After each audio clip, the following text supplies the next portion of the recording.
Bienvenue à mon ciné balado, épisode spécial Mile and Kicks. Vous êtes en compagnie de Patrick Merlot et Jean-François Bredon. Salut Jeff. Salut. Donc on reçoit deux des comédiens du film, mais comédiens qui ont des rôles secondaires, ce qui est un peu rare, mais en même temps c'est comme les visages québécois du film. Ben exact, on l'aborde d'entrée de jeu avec eux. C'est un peu la stratégie que l'équipe de marketing a choisie, puisque les comédiens principaux et la cinéaste sont canadiens, anglais ou américains ou autres, puis sont moins disponibles, on prend les deux visages québécois qui jouent un couple dans le film d'ailleurs, et vous serez surpris d'apprendre, c'est pas la première fois qu'ils jouent un couple. Fait qu'ils en parlent dans l'épisode. Et c'est Juliette Gariepi et Robert Nair. Oui, on avait oublié de les nommer, donc oui, tout à fait.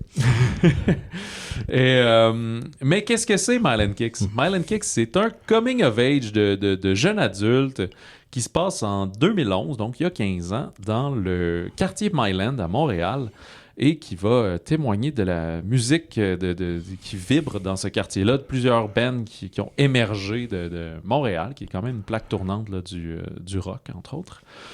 On suit Grace Pine, jouée par Barbie Ferreira, qui est une critique musicale torontoise qui a 24 ans. Et elle déménage donc à Montréal à l'été 2011 dans le but d'écrire un livre sur Jagged Little Pill, l'album d'Alanis Morissette, qui l'a tellement marqué, puis elle veut écrire sur l'influence de l'album sur elle, fait qu'un genre d'essai. Puis elle a déjà un contrat d'édition et tout. Fait que faut qu'elle l'été pour l'écrire, faut pas qu'elle tarde et qu'elle prenne de détours. Mais justement, ses plans vont être bousculés lorsqu'elle va tomber en amour avec un des... en fait, elle va tomber en amour un peu avec deux des membres un petit triangle amoureux, quand même. Exactement, un peu déchiré entre peut-être la passion et la raison. Deux gars du même band, les deux guitaristes, mais qui ont des auras un peu différentes, quoique jeune musicien mystérieux et très cool, si on veut, d'un band émergent. Je dirais que le chanteur est une figure un peu à la Jim Morrison de Doors, là, un genre d'artiste un peu torturé, tourmenté. C'est ça. Qui se cherche, en fait, là, au travers de ça. Quand même flamboyant sur scène aussi. Guitariste plus, l'autre plus introverti, mais que quand t'es un à un, a beaucoup de jazzette, même s'il semble cacher des secrets. Et elle est un peu aussi coincée, fait qu'elle se fait des promesses de vivre cet été-là pleinement et d'avoir une certaine bucket list, là, une liste de choses à faire.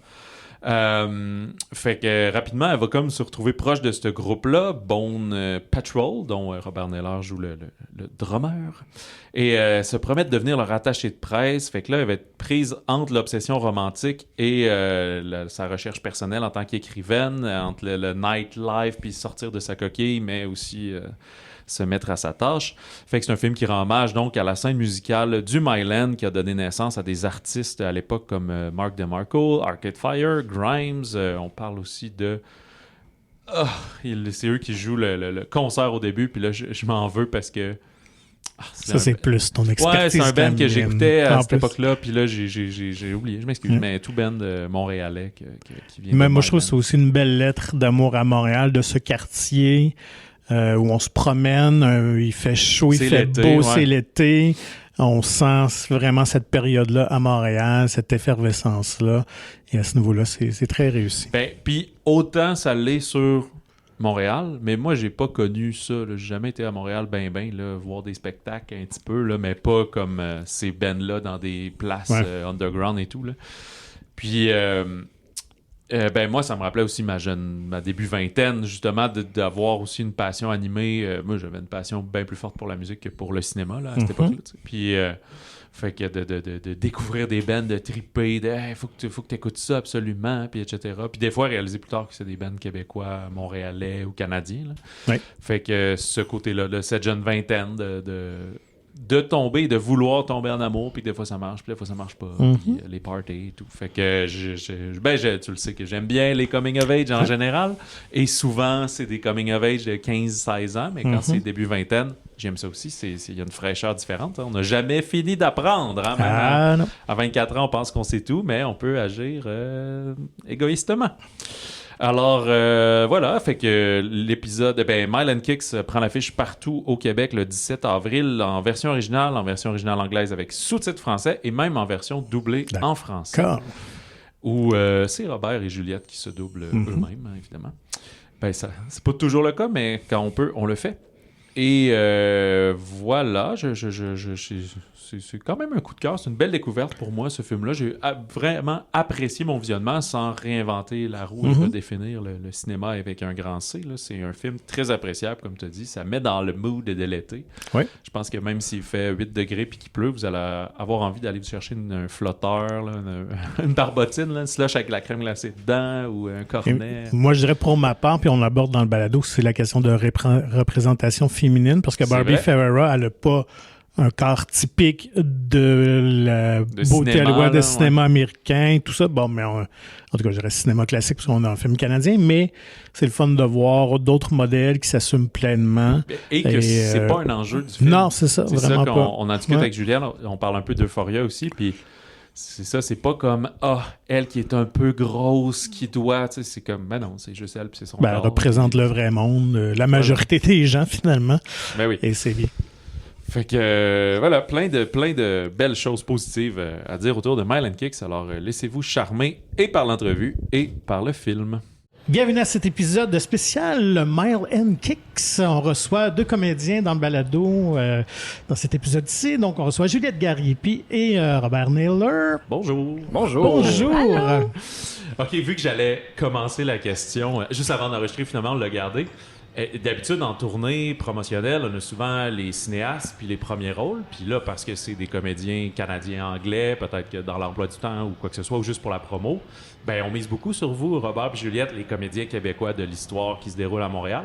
Est-ce que vous saviez ça d'entrée de jeu, que vous alliez vous retrouver dans la promo pour le Québec à ce point-là? C'est d'habitude, les seconds rôles, c'est tu fais le film, puis la première, puis bonne journée. Là. C'est notre chance, finalement, un peu d'être les seuls Québécois. On a comme un petit spotlight. On monopolise le marché local. Mais non, je pense pas qu'on savait, mais dans le sens où c'est génial, là. Moi, je suis pas contente, là. Ouais, puis moi, en fait, je me demandais s'il y a des amis qui allaient voir le film en s'attendant de voir mon histoire puis ma quête de mon personnage. God, ce n'est pas le cas, mais je pense qu'on a quand même une belle présence dans le film. Je pense que évidemment, représenter les Québécois du projet, c'est quand même quelque chose à porter. Puis les réactions peuvent être variées, puis je les comprends toutes, puis chaque personne peut absorber ça de leur manière. Mais, ouais, puis c'est quand même des deuxièmes rôles, là. C'est pas des caméos. Oui. Juliette encore plus. Juliette oui, c'est ça. Toi, t'es avec Grace dans le film. T'es la coloc. Mais fait aussi sur le tournage, donc j'imagine vous connaissiez pas Chandler, vous connaissiez pas les autres comédiens. C'est comme un tournage où là c'est toutes des nouvelles faces pour la plupart. C'était vraiment spécial. Ben tu sais, Devon est quand même canadien, Stanley est australien, Zaya est canadien. Fait que tu sais, oui, c'était nouveau, mais en même temps, pour eux, c'était pas si nouveau que ça de venir passer du temps à Montréal. Barbie a passé beaucoup de temps à Montréal aussi. Elle vient de New York, elle était mannequin, elle venait faire des petits contrats à Montréal. C'était pas, ils étaient comme pas dépaysés, c'était plus nous qui étaient comme « Oh my God, they're here! » Et ça, non, vas-y, Robert, vas-y. J'avais rien à dire, en fait. Okay, des fois, je débute une phrase, puis je me dis « Est-ce que je peux me rendre à la fin en trouvant l'idée? » Comme ChatGPT, tu places des mots, puis ça va créer une phrase. Est-ce qu'elle a du sens? Exact. On peut mettre ChatGPT en entrevue, ça moi, j'avais le goût de revenir au début. Donc, qu'est-ce qui vous a attiré dans cette histoire-là, dans ce scénario-là, qui met en vedette Montréal et la scène musicale aussi? Ben, c'est hyper... déjà, le travail de Chandler sur I Like Movies m'a vraiment impressionné. J'étais certaine qu'elle allait pondre un œuf. OK. J'étais sûre de ça. Un nouveau visuel. J'étais sûre qu'elle allait pondre un scénario en or, encore une fois. Mais c'est sûr que quand j'ai reçu, mettons, l'audition, puis que j'ai vu qu'il y avait un film qui se faisait sur le Myland, j'ai comme pogné un 2 minutes, là, parce que c'est... j'ai grandi dans Myland. C'est comme un environnement que je connais bien, puis... Plus que je grandis, plus que, tu sais, bon, je sors, on commence à connaître tout le monde, c'est comme un petit quartier, ben, comme une petite ville, presque, là. Tout le monde se connaît, c'est devenu tellement... je sais pas comment dire, quand les familles se... Ben, interreliées? Oui, mais quand c'est pas bon, que c'est trop relié. Co-sanguin? Oui! Oui, à ce point-là? c'est vraiment consanguin dans le sens où genre tout le monde se connaît, tout le monde sait qui fait quoi, qui quoi. Fait que là j'étais tout le monde est l'ex de quelqu'un. Ben vraiment, c'est ça. Fait que ça m'avait vraiment impressionné, choqué, inquiété, excité qu'il y ait un film qui se fasse sur le Myland. Puis je me suis dit, si je suis dedans, tout va bien. Si je suis pas dedans, ça va mal.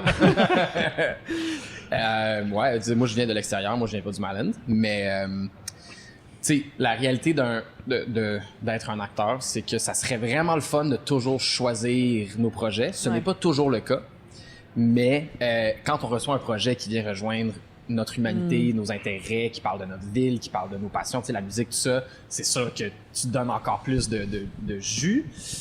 Donc pour moi, tu sais, c'était vraiment de participer à ce que je trouvais qu'il était un travail collectif, parce que je pense que ça mise sur l'énergie du groupe, ça mise sur l'énergie des relations entre les personnages, des relations entre Barbie, Grace dans le film et la ville de Montréal, la langue française, les musiciens, puis elle se découvre un peu là-dedans. Fait que toute cette quête-là m'a vraiment parlé, mais évidemment, c'est sûr que aussi, moi je suis un acteur, je veux jouer, puis même si le rôle me parle pas à 100%, c'est un autre challenge de pouvoir aller trouver quelque chose qui va venir me rejoindre dans ce projet.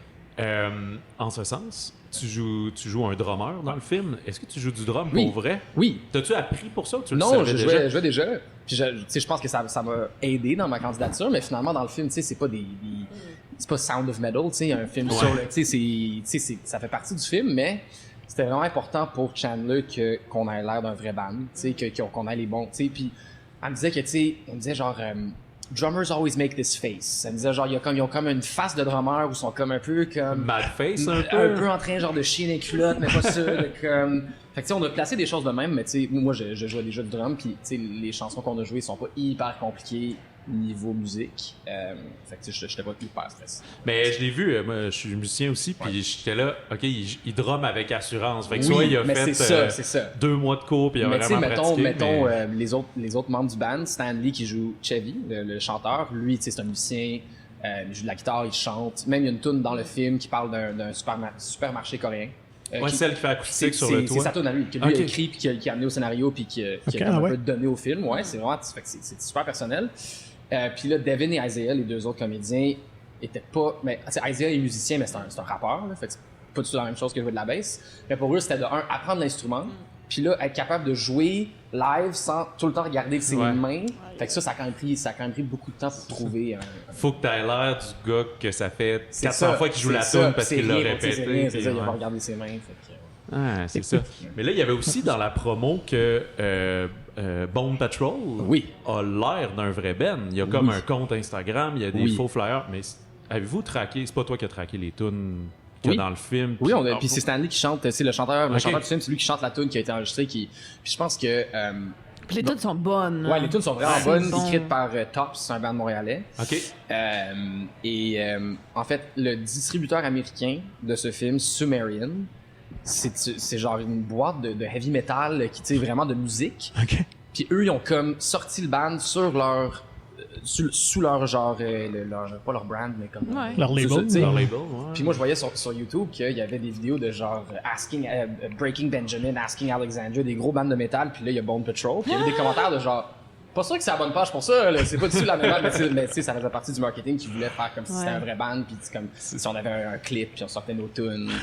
Parce que vous avez tourné un clip un peu, comme en tout cas, il y a plein de behind the scenes. Oui, on a tourné un clip même avant le tournage. Fait qu'on a passé une journée dans le Myland, à comme, tu sais, même des fois Chandler était comme, ouais, tu sais, allez dans le parc puis faites ça. Moi j'étais comme, ça c'est ma ville, là, j'habite ici, là, c'est du monde que je connais, je veux, tu sais, il y a comme des limites à ce que je vais faire. Mais tu sais, on voulait trouver cette énergie-là de genre 4 gars qui se promènent dans le Myland puis qui mangent des bagels.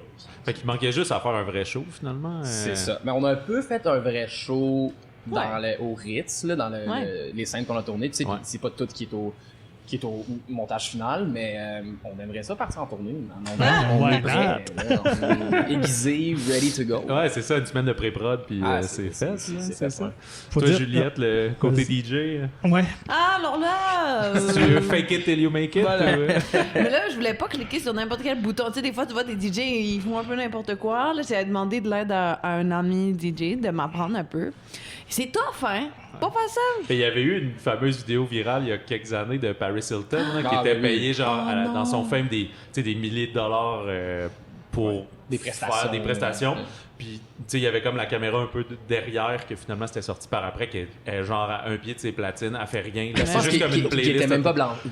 Oui, c'est ça, exact. C'était juste vide derrière. Respectfully, let her do what she wants. Elle a fait une performance, là, c'est ça. Let her do it. She deserves that. She's been through a lot. Okay? Non, mais je comprends. Effectivement, il y a toute cette question-là. Puis, j'ai jamais été DJ, mais j'avais une amie qui l'était, ou en tout cas qui essayait de l'être quand on était jeune. She did great, mais à ses débuts, mettons, c'était comme un peu plus difficile. Puis tu sais, c'est comme, oui, c'est vraiment un milieu un peu de gars. Puis là, au début, dans les venues, il la pluguait tout le temps avec un autre gars DJ. Il voulait comme pas la laisser toute seule. Ou il lui donnait genre la slot à genre 8 heures quand comme le bar m'a pas ouvert, genre, mais elle là, mets ta musique. Fait que là, on allait l'encourager, mais elle montait les petits échelons, ben, elle était pas mal bonne, puis elle m'en est cette année. Ouais. Parce que faut dire que le film a été tourné en anglais. Robert, t'es quand même un habitué. T'as tourné ça en anglais. Juliette, je pense que c'est une première expérience pour toi. Est-ce que je me trompe? C'était comment, justement, de jouer dans une autre langue? Et toi, même si t'es habitué, comment on approche ça? C'était spécial. C'est sûr que, bon, moi, j'aimerais bien travailler en anglais. Ouais. Là, je dis pas comme si j'ai un accent international dans le film. Là, je suis comme une Québécoise. Mais dans le sens, oui, c'était vraiment impressionnant. C'était cool. Puis même si... c'était une équipe complètement québécoise, là, sauf peut-être le DP puis la réal. Il y avait besoin de feedback de toute l'équipe, autant des décors que des costumes, que des cheveux. On était tous là à mettre notre petit grain de « Ah, c'était un peu plus de même, je m'en souviens. » Fait que c'était comme vraiment une équipe québécoise qui rend la vision d'une personne anglophone de son point de vue en arrivant dans une ville comme Montréal. Ouais. Je vais réussir. Ouais, super bien dit. En fait, moi, ce qui était bizarre, c'est que, moi, je joue en français, je joue en anglais. Ma mère est québécoise, francophone, mon père vient d'Angleterre. Donc, ça fait un mix intéressant. Mais moi, j'ai eu à jouer un Québécois qui parle anglais avec un accent québécois, tandis que moi, j'en ai pas dans la vie. Fallait que tu downgrade. Oui, fait que ça, c'était vraiment bizarre. Puis c'est drôle parce que je le connais très bien, cet accent-là, tu sais. Mais je veux pas que ça vire Georges Saint-Pierre, je veux pas que ça devienne trop comme... Puis je veux pas que ça soit caricatural, mais en même temps, tu sais, fait que ça, c'était quand même un challenge. Encore plus que peut-être faire un accent australien ou je sais pas quoi, où je suis complètement détaché de la réalité linguistique. Fait que je voulais pas trop en mettre, mais je voulais en mettre assez. Puis tu sais, c'est un gars qui, clairement, tu sais, a des amis anglo, il est dans un band avec 3 anglophones, fait que clairement, son anglais, tu sais, puis le Myland, c'est très anglophone aussi. Donc, tu sais, pour moi, c'était drôle de tourner en anglais, mais de faire le québécois, c'est intéressant. Ouais. Qu'est-ce qui fait dans ta carrière que tu as réussi à jouer autant un peu aux États-Unis puis à l'international, Robert? La bonne... écoute, good luck. C'est toute partie du 8,5? Pas 8,5. Oui, mais j'ai commencé parce que j'ai commencé à 8 ans. Ouais. Puis là, j'ai fait 10,5 après. 10,5, c'est ça. 8,5, mais moi, des fois, ça, c'est Félinie.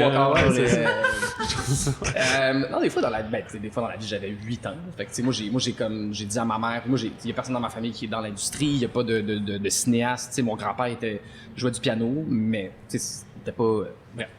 Fait que moi, j'ai comme dit à ma mère que j'aimerais être acteur, puis elle m'a regardé comme, OK, la semaine prochaine, ça va être astronaute, puis après, tu sais, pompier. Puis là, finalement, on a trouvé une agence jeunesse qui m'a pris, puis là, j'ai fait une pub, j'ai joué un cadavre dans un genre d'émission de légende urbaine, puis là, 10,5 est arrivé, puis après ça a comme un peu changé les choses. Et tu sais, dans le temps, à Montréal, un peu moins en 2026, mais il y avait quand même beaucoup de prod américaines qui tournaient à Montréal, tu sais, les studios Mel's, puis aussi que, tu sais, Montréal, ça peut être la France, ça peut être New York, tu sais, il y a quand même... C'est ça. On le voit encore, mais c'est vrai qu'il y en a un petit peu moins. Oui, il y en a un peu moins. Donc, tu sais, puis moi, j'ai embarqué sur des prods américaines à Montréal. C'était ça, mettons, Immortals, puis des trucs... Ouais, Immortals, j'ai fait Immortals. En fait, moi, j'avais 12 jours de tournage sur Immortals. Je jouais toutes mes scènes avec John Hurt, un acteur qui est maintenant décédé, mais le gars qui vend des baguettes magiques dans Harry Potter. Là. Ollivander. Oui, Ollivander, exact. Ça fait longtemps, tu jouais-tu comme le jeune Moi, je jouais Henry Cavill, mais ils ont tout coupé mes scènes. Genre, j'ai tourné, tu sais, les 15 premières minutes du film, au début, c'était lui, jeune, on voit sa quête, il se bat avec un autre gars, il tue un mouton, puis il y a comme un... Bref, puis ils ont tout coupé ça, puis c'est juste moi qui frappe un arbre de dos. C'est juste ça que tu vois. Mais dans le Director's Cut, sur DVD, tu peux me voir. Fait que j'ai fait ça. Là, j'ai tourné avec Wim Wenders sur le film Everything Will Be Fine.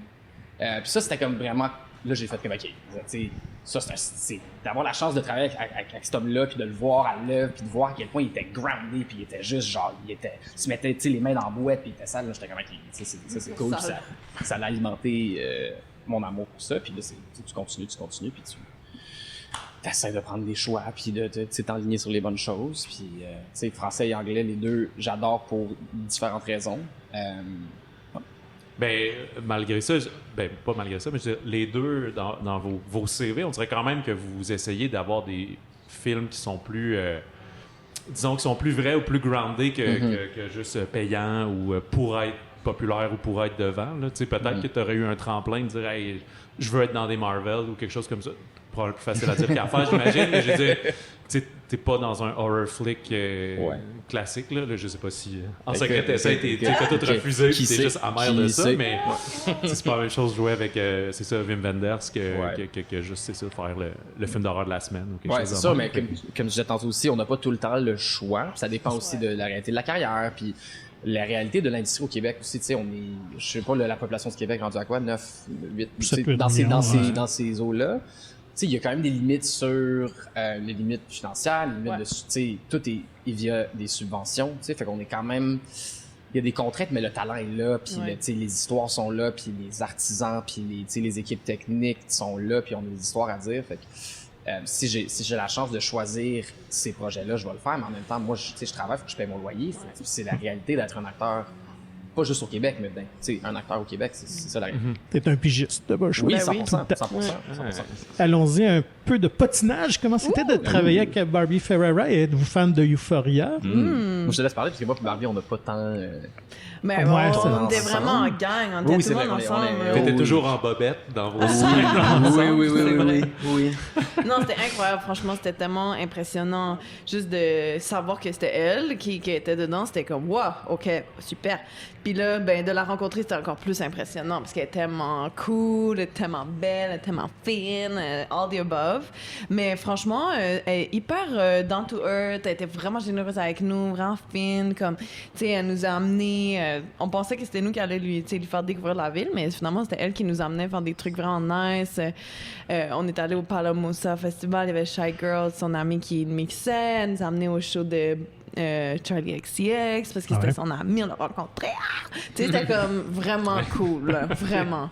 Puis elle, ben, je pense que c'était une grosse année pour elle. Elle vient de sortir Faces of Death, elle a Mylan Kicks, puis c'est comme... OK, tout le monde la regarde un peu de comme elle a quitté Euphoria, mais pourquoi, tu sais? Ben, pour faire des films indépendants à plus petit budget puis bien les faire, genre. Puis je pense qu'elle est fière de elle d'avoir fait ce choix-là. Moi, je l'admire pour ça, vraiment. Puis même maintenant, tu sais, tout le monde voit Euphoria, Labyrinthe a quitté, Zendaya veut pas, ou en tout cas, on sait pas si elle veut pas, mais tu sais, je pense que avec Sydney, il y a comme plein de conflits, finalement. Fait que genre, je pense qu'elle a pris une bonne décision, puis je pense que c'est honorable, puis c'était pas une année nécessairement facile pour elle d'avoir beaucoup de regards posés sur elle, sur son corps, sur qu'est-ce qu'elle dit, qu'est-ce qu'elle fait pas, qu'est-ce qu'elle fait. Et, ce qu'elle dit pas, ce qu'elle dit, ce qu'elle dit pas, ce qu'elle fait, ce qu'elle fait. Fait qu'elle nous a, je pense, tous impressionnés et elle était vraiment gentille. Comme juste, c'est devenu une amie. Tu sais, on est allé chez elle, on capotait là, quand on est arrivé chez elle à LA. Là, c'est comme, wow. Puis tu sais, elle est pas genre filthy rich, genre she's a normal girl. Mais pour nous, on est comme, oh shit! Genre, c'est vraiment impressionnant. C'était super. Ben, tu sais, Juliette, elle a tout dit. Moi, j'avais jamais vu Euphoria. Je n'ai toujours pas vu Euphoria. Et c'est pas par manque, c'est juste des fois, tu sais. Puis il y a tellement de shows, tout le monde dit. Tout le monde, ben, je me sens un peu exclu, mais en même temps, je sais pas, tu sais, tout le monde te dit tout le temps, genre, faut que tu regardes ça, faut que tu regardes ça, faut que tu regardes ça à un moment donné. Ben, c'est impossible de voir. Puis aussi, tu sais, moi, j'ai quand même des fois un désir de genre choisir ce que je vais regarder. Même si c'est moins bon. Mais ouais, tellement. Ouais. Ben, moi, avec les séries télé, si. très cinéma, justement, mais séries télé, si. Je suis comme pas embarqué dès le départ, mettons, là. Puis là, c'est genre, oh non, mais c'est comme 5 saisons, puis je suis comme.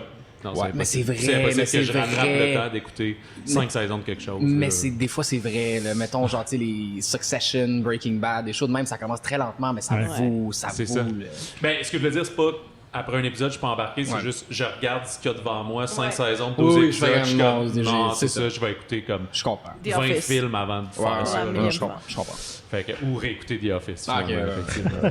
Mais ça n'a pas la même vocation. The Office, ça se place des sleepers. Moi, je veux rebondir sur quelque chose que tu as parlé, Juliette, donc du corps de Barbie qui est quand même atypique de ce qu'on nous présente souvent au cinéma. Ouais. À quel point ça fait du bien justement de voir cette représentation-là chez les femmes. Fait. Puis en même temps, c'est comme...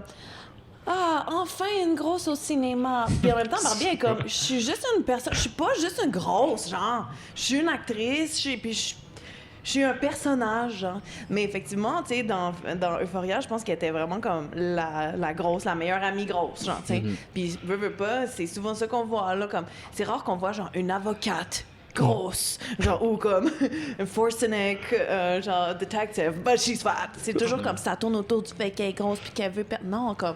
Fait que je pense qu'elle a voulu faire autre chose puis elle a bien fait de, tu vois, s'assumer. Puis l'histoire qu'elle avait dans Euphoria, mais ça allait nulle part à part que c'était comme elle qui est grosse. Fait que je pense qu'elle était tannée. Mais oui, ça fait hyper du bien puis je pense que tout le monde aime Barbie aussi pour ça à la base. Puis il y a plein de filles qui se sont vues là-dedans puis qui sont contentes qu'elle existe. Ouais.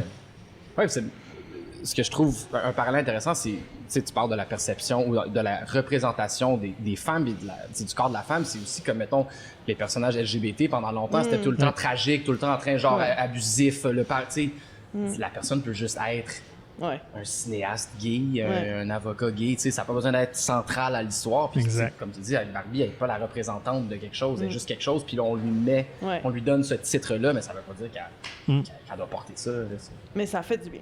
Oui, et d'ailleurs, ces scènes amoureuses sont quand même très rigolos aussi. C'est vraiment cool de voir de la sexualité genre, traitée comme ça. Pas romantisée, pas le fun, puis pas non plus dangereuse. Non, mais juste awkward. C'est ça, c'est très bon. J'ai vu beaucoup de pas de cri du cœur, là, mais de mots de gens là, depuis les premiers visionnements qu'il y a eu, écrire de genre « Ah ouais, des gars weird puis un peu toxiques », puis pas nécessairement...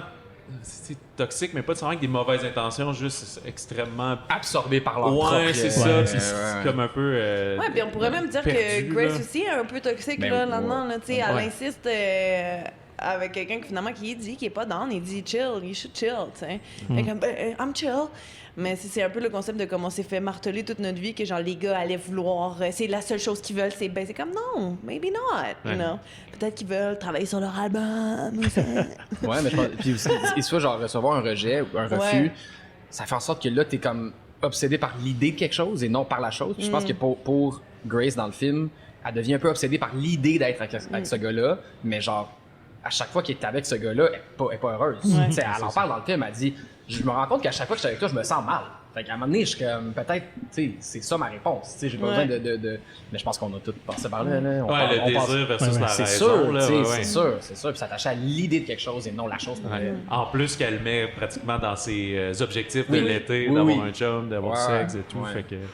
Et dans le film où jouait un couple, comment c'était cette rencontre-là entre vous deux? C'était pas la première fois qu'on jouait un couple.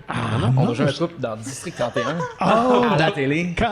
On avait une grosse histoire, là. C'était une affaire de meurtre. C'est ça, puis là, moi, j'étais allé en prison, puis bref. Puis moi, je suis morte aussi. Pardonnez mon ignorance, je n'ai pas écouté. C'est moi qui t'ai tué, j'étais allé en prison parce que je t'ai tué. Mais tu te rends compte toute cette histoire, puis on a eu seulement une scène ensemble dans tout ce truc. Ça, c'était combien d'épisodes sur...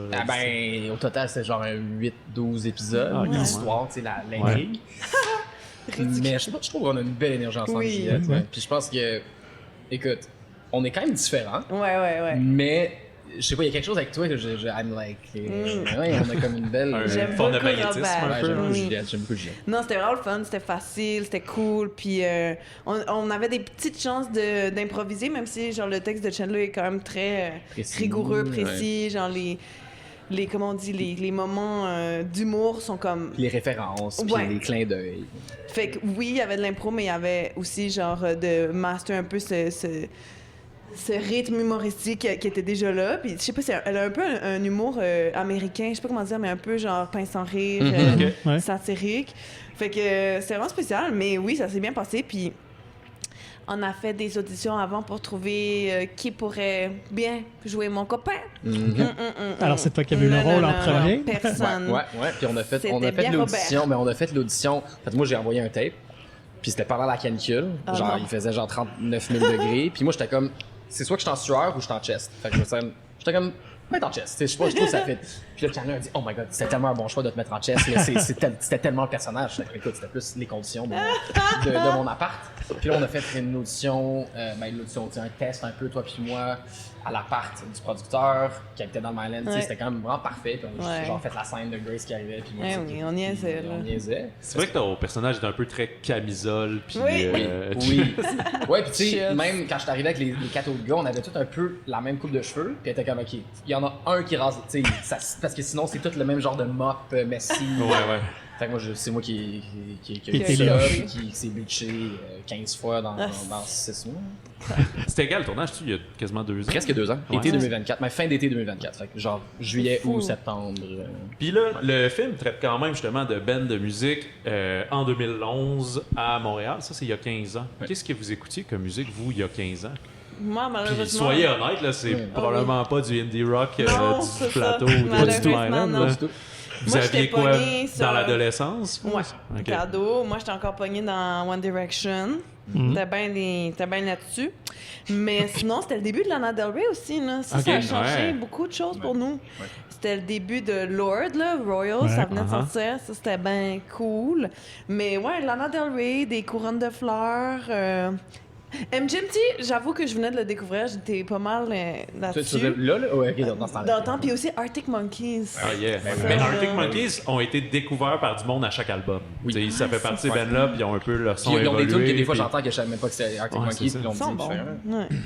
Ouais. C'est cool. Moi, j'étais vraiment un rave kid. Oh, okay. Complètement. Mon grand frère m'a un peu initié à la musique électronique quand j'avais 10 ans. J'ai commencé à composer des beats sur FL Studio.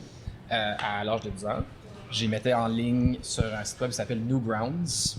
Il y avait des jeux, il y avait des... Bref. Fait que j'ai commencé là-dedans. Fait que moi, à cet âge-là, c'était vraiment... tu sais, toute la musique européenne, trance, house, dubstep, tout ce monde-là. Puis là, ça a comme... J'ai plongé encore plus là-dedans. En fait, moi j'étais DJ.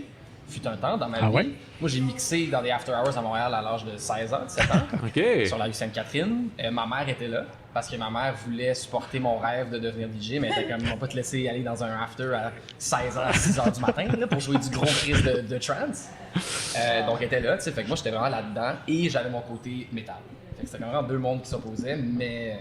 J'étais pas du tout dans le... En fait, je méprisais un peu le